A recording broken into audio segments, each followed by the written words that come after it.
Mga kapuso, doble ingat po para hindi mabiktima ng mga kumakalat na peking pera. Ilang tindahan na nga ang nabiktima ng pekeng 1,000 piso. At nakatutok si Mark Zambrano, exclusive.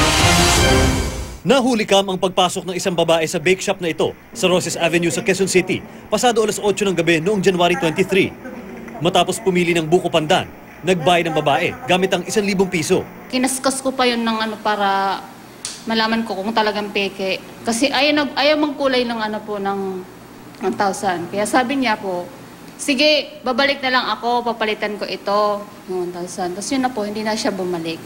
Noong October 4, natangayan din ng 1,000 pisong halaga ng paninda ang bake shop nang magbayad ng peking pera ang isang babae at lalaki. Ang tindahan naman ng seafoods na kahilera lang ng bake shop, nabiktima rin ng peking pera nito lang Biyernes. 1,000 pisong halaga rin ng paninda ang natangay matapos ibayad ang peking 1,000 piso. Sa lahat na nagbayad ng 1,000, siya yung nagbigay ng nakatalikod sa amin.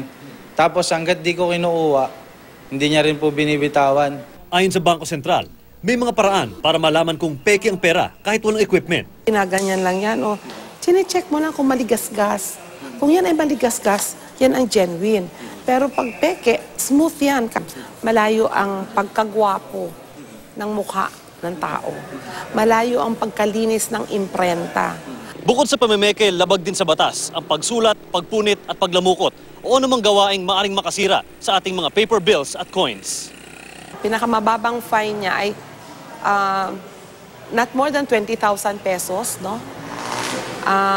At ang pinakaano niya ay not more than 5 years imprisonment. Mark Zambrano, nakatutok, 24 oras.